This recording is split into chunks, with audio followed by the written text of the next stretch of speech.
शुभ मंगल हो, शुभ मंगल मंगल मंगल हो, शुभ मंगल हो, शुभ मंगल हो, शुभ मंगल मंगल मंगल हो, नभ मंगल हो, जल मंगल हो, नभ मंगल हो, जल मंगल हो, धरती का कण कण मंगल हो, धरती का कण कण मंगल हो, शुभ मंगल हो, शुभ मंगल हो, शुभ मंगल मंगल मंगल हो, शुभ मंगल हो, शुभ मंगल हो, शुभ मंगल मंगल मंगल हो, दिन मंगल हो, निशि मंगल हो, दिन मंगल हो, निशि मंगल हो, जीवन का हर क्षण मंगल हो, जीवन का हर क्षण मंगल हो, शुभ मंगल हो, शुभ मंगल हो, शुभ मंगल मंगल मंगल हो, शुभ मंगल हो, शुभ मंगल हो, शुभ मंगल मंगल मंगल हो, तन मंगल हो, मन मंगल हो, तन मंगल हो, मन मंगल हो, श्रम से अर्जित धन मंगल हो, श्रम से अर्जित धन मंगल हो, शुभ मंगल हो, शुभ मंगल हो, शुभ मंगल मंगल मंगल हो, शुभ मंगल हो, शुभ मंगल हो, शुभ मंगल मंगल मंगल हो, मति मंगल हो, गति मंगल हो, मति मंगल हो, गति मंगल हो, मानव की हर कृति मंगल हो, मानव की हर कृति मंगल हो, शुभ मंगल हो, शुभ मंगल हो, शुभ मंगल मंगल मंगल हो, शुभ मंगल हो, शुभ मंगल हो, शुभ मंगल मंगल मंगल हो, शुभ मंगल मंगल मंगल हो, शुभ मंगल मंगल मंगल हो।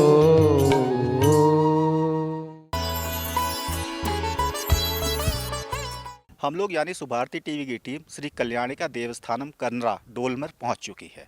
परम पूज्य श्री बाबा जी का भी यहां आगमन हो चुका है और आश्रम के सालाना कार्यक्रम की तैयारियां जोर शोर से हो रही हैं। बाबा जी के आने की सूचना पाकर दूर दराज से अनेक भक्त बाबा जी के दर्शनों के लिए और उनका आशीर्वाद प्राप्त करने के लिए आश्रम में पहुँच रहे हैं। बाबा जी भी अपने व्यस्त समय से समय निकाल कर सभी भक्तों की शंकाओं का समाधान कर रहे हैं और उन्हें आशीर्वाद दे रहे हैं।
कुछ चीज़ें ऐसी हैं जिसको सब नहीं जानते हैं, जो ये उपासना के जानकार लोग होते हैं वो लोग उस चीज़ को जानते हैं।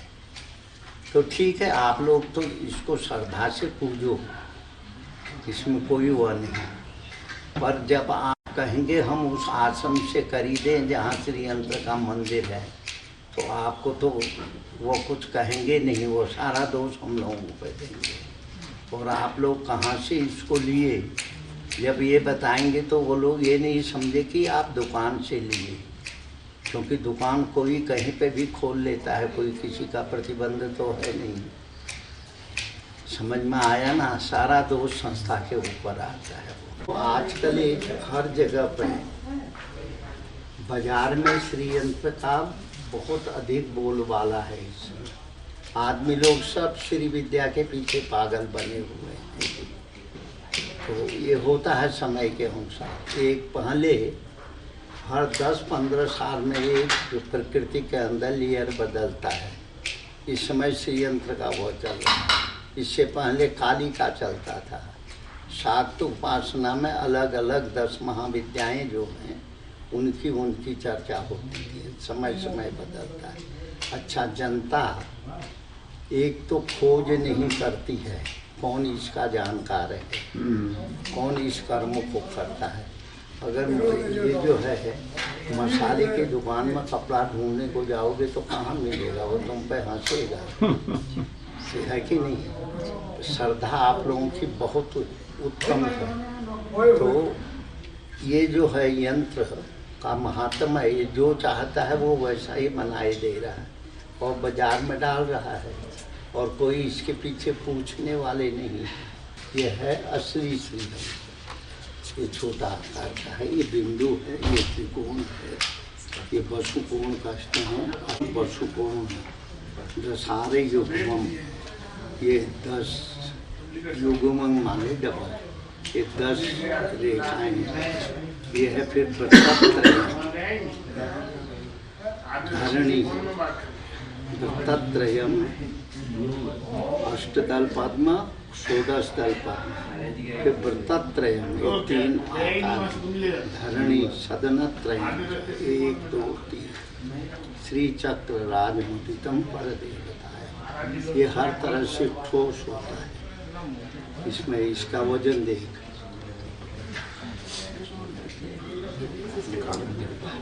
ठोस होता है। बाबा जी, इसके बारे में आप बताएं कि जो रूप परिवर्तन, इनर ट्रांसफॉर्मेशन, आजकल के जो नए जैसे ये युवक है, इनके लिए आप कुछ मार्गदर्शन करें। देखो, युवक लोग बहुत अच्छे हैं, भाव भी अच्छा है, पर इनके साथ ये दुर्भाग्य जुड़ा हुआ है। ये स्कूल में जाकर के पहले विज्ञान पढ़ने लगे, तो विज्ञान में कहीं आस्था के आयाम नहीं है। विज्ञान ने जिस विषय की खोज की है उसको इनको पढ़ाते हैं, और जिस माहौल में ये युवा वर्ग पल रहा है उसमें नास्तिकता अधिक है, आस्तिकता कम है।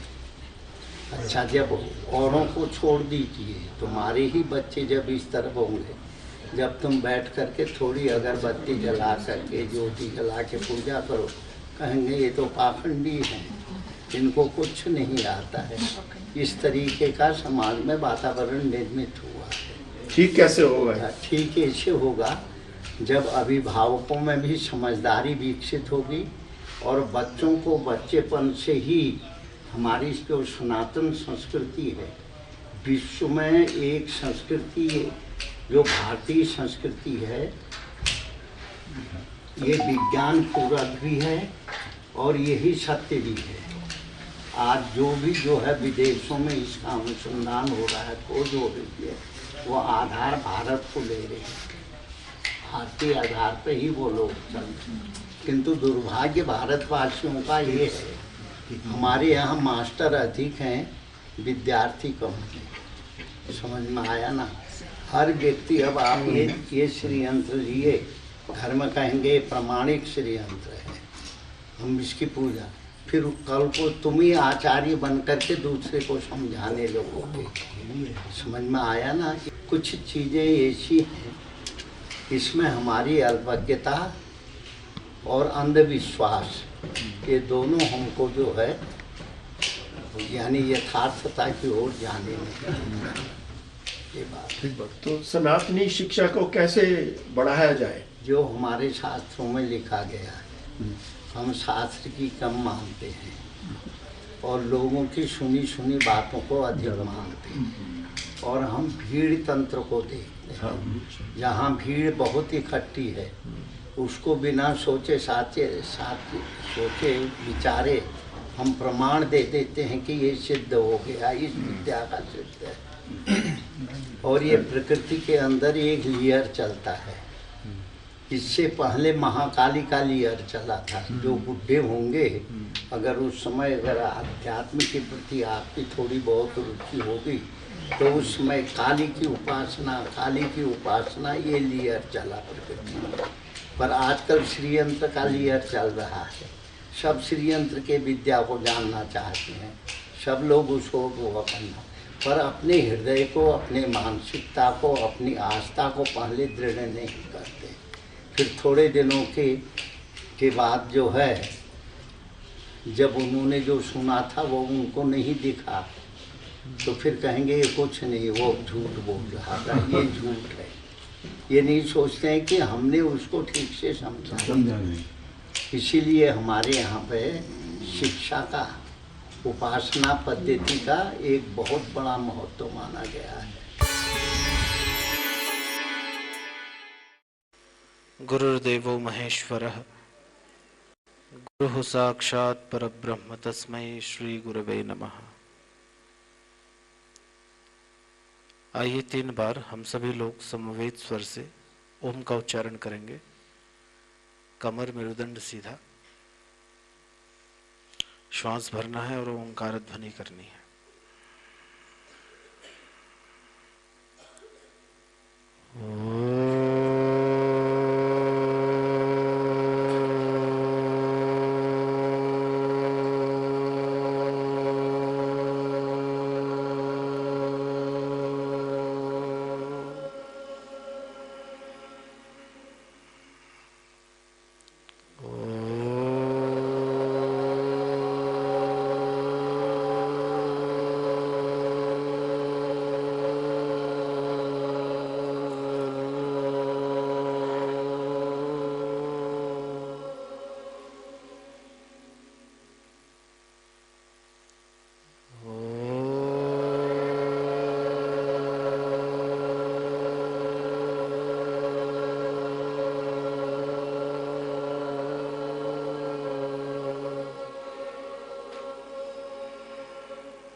स्वस्थ।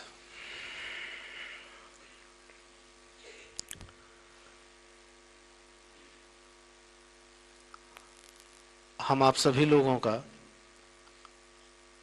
ये परम सौभाग्य है कि विगत वर्षों की भांति इस वर्ष भी पूज्य सद्गुरुदेव महाराज के सानिध्य में, कि पावन सानिध्य में, श्री कल्याणी का हिमालय देवस्थानम के इस दिव्य प्रांगण में, और हम लोगों को बैठ करके कुछ आत्मचिंतन करने का अवसर प्राप्त हो रहा है, कुछ जीवन उपयोगी चर्चा करने का अवसर प्राप्त हो रहा है, और कुछ इस प्रकार का चिंतन यहाँ पे हम लोगों को प्राप्त हो रहा है पूज्य गुरुदेव महाराज की कृपा से, कि जिसका यदि थोड़ा सा भी यत्किंचित अल्प मात्रा में भी यदि वे कुछ बातें हमारे जीवन में उतर जाए तो हमारा जीवन वह कृत्य हो जाता है और वह अपने लक्ष्य की ओर अग्रसर होने लग जाता है। कहने का तात्पर्य यह है कि जो मनुष्य है वह अपने लक्ष्य की ओर तेजी से आगे बढ़ने लग जाता है। तो ये हम सब लोगों के लिए परम सौभाग्य का विषय है, और आप सब लोगों के लिए तो ये और भी महत्वपूर्ण है, क्योंकि आप लोगों का जीवन अभी विद्यार्थी का जीवन है, और एक प्रकार से देखा जाए तो आप लोगों का जीवन अभी आरंभ हो रहा है। और जैसा कि मैंने आप लोगों को पूर्व में बतलाया था कि प्रारंभ में ये जो अवस्था है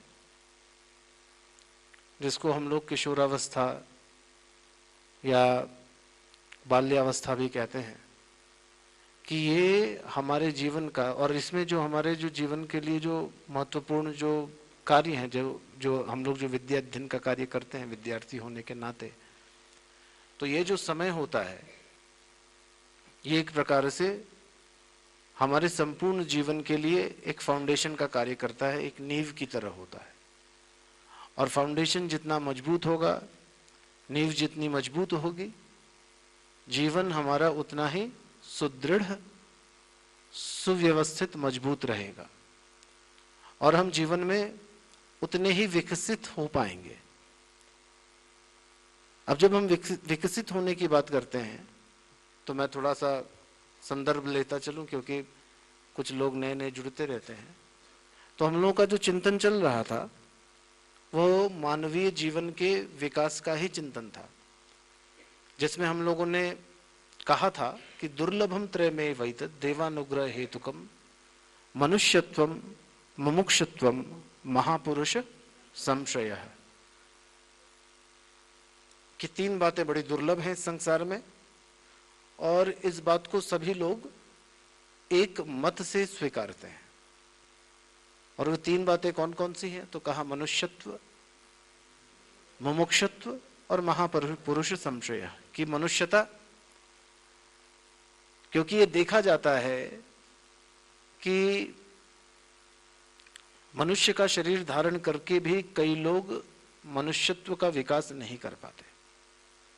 और शास्त्रों में भी हमें ये प्रमाण मिलता है, येषाम न विद्या न तपो न दानम न चापि शीलम न गुणो न धर्मः ते मृत्युलोके भूरि भारी भूतः मनुष्य रूपेण मृगाश्चरन्ति। कहा कि जिसके जीवन में विद्या नहीं है, येषाम न विद्या न तपो न दानम, जिसके जीवन में तप नहीं है, दान नहीं है, जिसके जीवन में शील नहीं है। शील कहने का तात्पर्य क्या है? ह्यूमिलिटी, अपने भीतर एक प्रकार की विनम्रता। तो जिसके जीवन में शील नहीं है,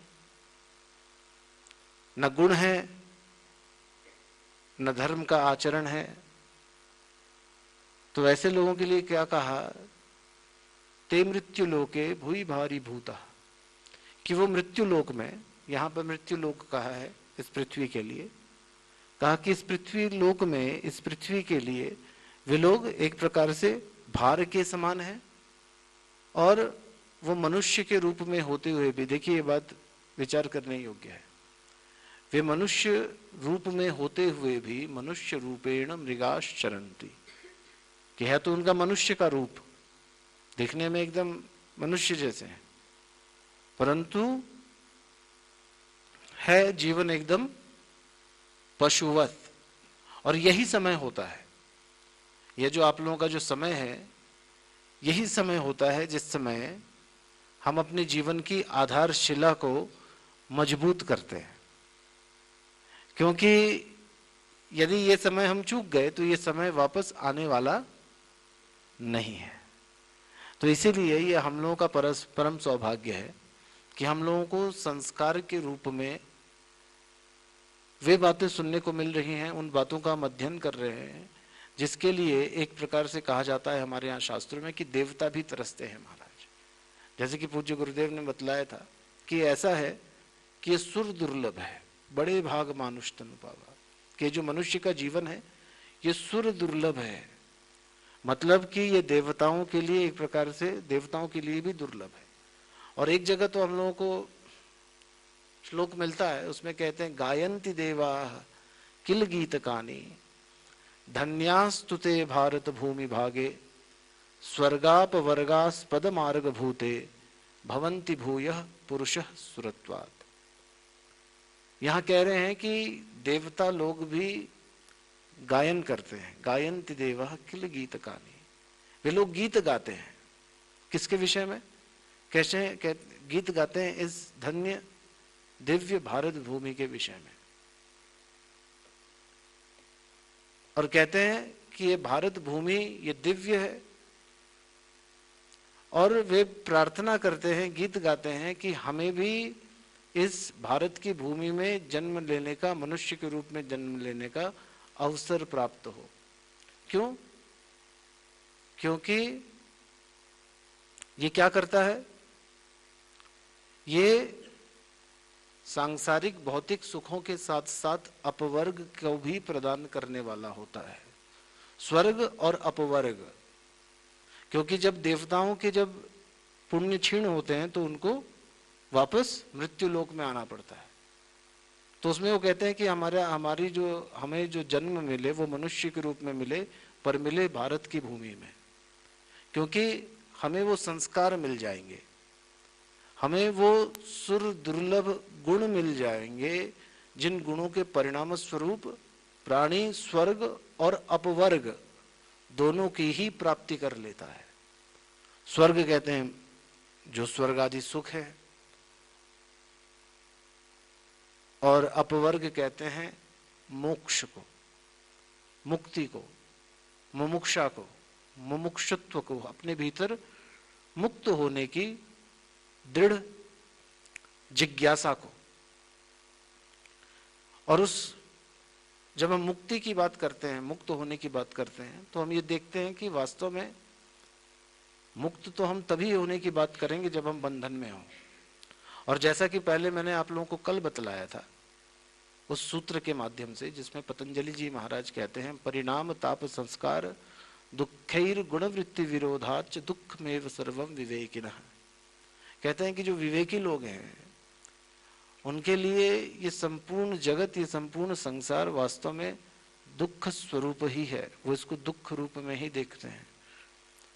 और वे कहते हैं कि संसार में जो कुछ भी हो रहा है वास्तव में उसके द्वारा मनुष्य अपने लिए और दुखों का ही निर्माण करता है, और इसको उन्होंने कहा परिणाम।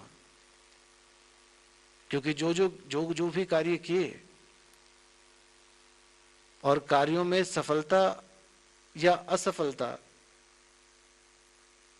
इन दोनों के ही प्रभाव से और परिणाम रूप में हमें सुख की प्राप्ति तो नहीं हो पाती। देखिए, इसमें विचार करने की बात है। तनिक सुख मिल जाता है जब हमारी कुछ इच्छा पूर्ति होती है, और विषयासक्ति का यही स्वरूप है। जब कोई इच्छा पूर्ति होती है तो थोड़े समय के लिए सुख मिलता है, उसके बाद फिर मन में वही इच्छा फिर, और वो रेस्टलेसनेस, वो एक प्रकार का वो जो लूप है जो मन में चलता रहता है कि अब क्या अब क्या। तो कहने का तात्पर्य यह है कि हम अपने आप को विकसित कैसे करें, और अपने आप से, अपने अहम भाव से, और इस संसार के प्रति जो हमारी आसक्ति है जिसके कारण हम जीवन में दुख की अनुभूति करते हैं, तो इसीलिए आत्मावलोकन की प्रक्रिया ये बड़ी आवश्यक है कि हम आत्मचिंतन करें, आत्मावलोकन करें, स्वाध्याय करें और अपने आप को देखें, अपने भीतर देखें। और जब हम अपने भीतर झांक करके देखते हैं और किसी तरीके से अपने मन को अपने भीतर की ओर मोड़ते हैं, तब जाकर के हमें पता चलता है कि हमारे भीतर कितनी संभावनाएं हैं, अपार संभावना, जिसको कहा है कि यत्र पिंडे तत् ब्रह्मांडे, कि जो कुछ भी इस ब्रह्मांड में है वो सब कुछ इस पिंड में है, इस मस्तिष्क में। परंतु उसके लिए हमें अपने भीतर देखना पड़ेगा, अपने भीतर मुड़ना पड़ेगा, और उस प्रक्रिया को हम लोग क्या कहते हैं? उस प्रक्रिया को हम लोग कहते हैं अभ्यास। उसके लिए हमें अभ्यास करना पड़ेगा, क्योंकि जब हम थोड़ा थोड़ा, जब हम इस संसार के बाह्य विषयों से अपने आप को भीतर की ओर मोड़ने लग जाते हैं, तो देखो उसमें एक तो बात यह है कि हमें लगता है कि अरे हम तो अभी छोटे हैं, या अभी तो हमारी अवस्था जो है वो अभी हम बच्चे हैं या अभी हम जवान हैं, अभी तो हमने जवानी की दहलीज पे कदम ही रखा है, और अभी से क्या हम अपने भीतर झांकें, अपने आप को देखें, क्योंकि इसका उम्र से कोई संबंध है नहीं।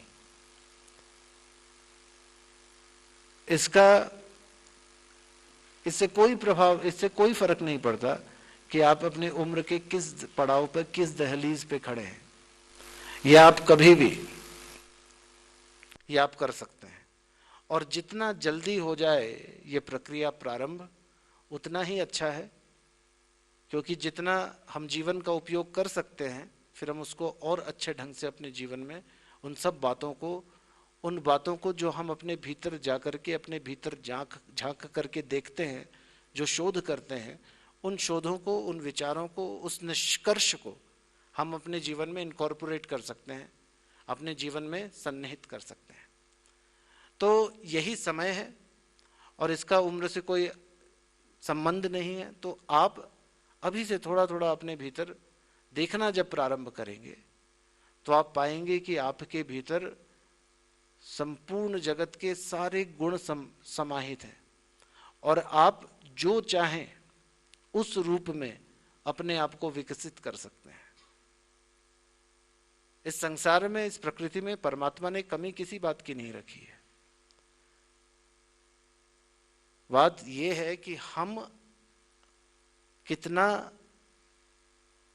अपने आप को बढ़ा सकते हैं, कितना अपने आप को प्रसारित कर सकते हैं। और प्रसारण की इस प्रक्रिया को योग में, योग की भाषा में आत्म प्रसार कहते हैं।